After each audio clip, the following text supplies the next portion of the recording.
Oke, kembali bersama Budian di pembelajaran matematika kelas 11.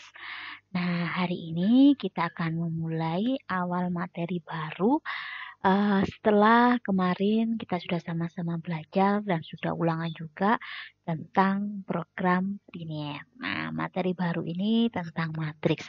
Apa sih atau KD apa yang harus kalian kuasai selama kalian di kelas 11? Oke. Yang pertama, untuk pengetahuannya, menjelaskan matrik dan kesamaan matrik dengan menggunakan masalah kontekstual dan melakukan operasi pada matriks yang meliputi penjumlahan, pengurangan, perkalian skalar, dan perkalian. Nah, serta menyelesaikan masalah kontekstualnya tentunya ya. Kemudian yang kedua adalah menyelesaikan masalah kontekstual yang berkaitan dengan matriks dan operasinya. Oke, sekarang apa sih matriks? Matriks adalah kumpulan bilangan yang disusun secara baris atau kolom atau atau kedua-duanya dan di dalam suatu tanda kurung. Bisa juga kurung siku, maksudnya kedua-duanya bagaimana? Bisa hanya secara baris saja, atau secara kolom saja, atau secara baris dan kolom. Nah, dalam kehidupan sehari-hari, matriks digunakan antara lain untuk menyelesaikan sistem persamaan linear, transformasi geometri, program di komputer, jadwal siaran televisi, dan lain-lain. Oke, kita belajar tentang masalah kontekstual yang menerapkan matriks ini ya. Nih, di sini ada contoh. Suatu perusahaan distributor PPN Sekal memiliki beberapa jenis produk susu yang dijual kepada beberapa toko besar yang ada di Kota Malang, di mana mereka menyusun dalam satu tabel persebaran penjualannya, yaitu seperti yang kalian lihat ada susu Milo, Sustagen, dan Nutrilon, di mana mereka menjual ke 4 toko besar, yaitu toko My Baby, toko Laris, toko Satu, dan toko Bushi. Nah, harga tiap-tiap untuk satuan untuk Milonya itu per dusnya 120, susu Sustagen per kalengnya 135, dan susu Nutrilonnya per kalengnya 145. Nah, dari data ini, maka sebenarnya kita bisa menyusun matriks dari harga jual. Harga jual susu kalau kita buat matriksnya bagaimana? Ya, kita lihat di sini harga jualnya untuk Milo dengan urutan ya, Milo, Sustagen, Nutrilon, maka kita bisa menuliskan matriksnya seperti ini. Di sini 120.000, yang di sini 135.000, di sini 145.000. Nah, seperti ini. Kemudian, bagaimana dengan matriks jumlah penjualan susu? Jadi, kalau misalkan perusahaan ini ingin menentukan atau melihat penyebaran dari mereka menjual produk susu ke toko-toko besar itu, nah mereka bisa melihatnya seperti ini. Berarti di sini 45, 50, 20. Di sini 50, 30, 20. Kemudian 60, 10, 10. Lalu 50, 60, dan 40. Apakah hanya seperti ini? Iya, hanya seperti ini. Karena matrik adalah penyusunan angka-angka yang disusun dalam baris dan kolom. Seperti itu. Kemudian, angka-angka dalam matrik disusun dalam aturan kolom dan baris. Coba kalian lihat di sini ya. Di sini sudah dibuat. Ada yang 45, 50, 60, 50 yang saya warnai hijau. Ini kita katakan baris. Jadi yang mendatar, yang horizontal ini namanya baris. Maka kita bisa tuliskan di sini. Sebentar, ini adalah baris. Baris berapa? Baris pertama. Kemudian yang ini berarti ini adalah baris yang kedua. Kemudian yang berikutnya yang ketiga ini adalah baris yang ketiga. Lalu bagaimana dengan yang tegak-tegak ini atau yang vertikal ini? Yang vertikal maka kalau kita bisa melihat di sini ya. Nah, kalau bisa kita lihat di sini, maka yang pertama ini adalah kolom. Jadi kalau yang dari atas ke bawah kita namakan kolom, kalau dari samping dari kiri ke kanan maka kita katakan baris. Ya.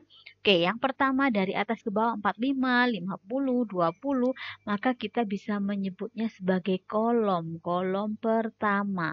Maka ini adalah kolom yang kedua. Kita bisa menuliskannya kolom 2. Yang ini berarti kolom ketiga. Maka yang terakhir dikatakan kolom keempat. Maka jika ditanyakan misalkan, tentukan elemen atau anggota dari matriks pada baris ke-21. Artinya apa? 21 ini berarti dia terletak pada baris kedua kolom pertama. Mari kita lihat baris kedua. Baris kedua berarti yang mendatar 1, 2. Baris kedua kolom pertama berarti besarannya adalah 50. Kalau ditanyakan tentukan anggota dari matriks 3, 3. Nah, berarti baris ketiga kolom yang ketiga. Berarti nilainya berapa? 10. Kalau yang ditanyakan E31, maka baris ketiga 1, 2, 3 kolom yang ke 1. Nilainya adalah 20. Bagaimana dengan kalau E13? Kalau E13 berarti baris pertama tetapi kolomnya yang ketiga. Berarti berapa? 60. Gitu ya. Oke, kita lanjutkan. Sekarang tentang ordo matriks. Kalau kita bicara tentang aturan, berarti di sini kita kenal istilah dengan ordo matriks. Penulisan nama suatu matriks umumnya menggunakan huruf kapital. Misalnya matriks P, seperti pada matriks berikut ini. Nih, coba diberikan sama Budian ya. Maaf, di sini. P matriks 513440542471. Maka dikatakan matriks P ini memiliki ordo berapa? Mari kita perhatikan.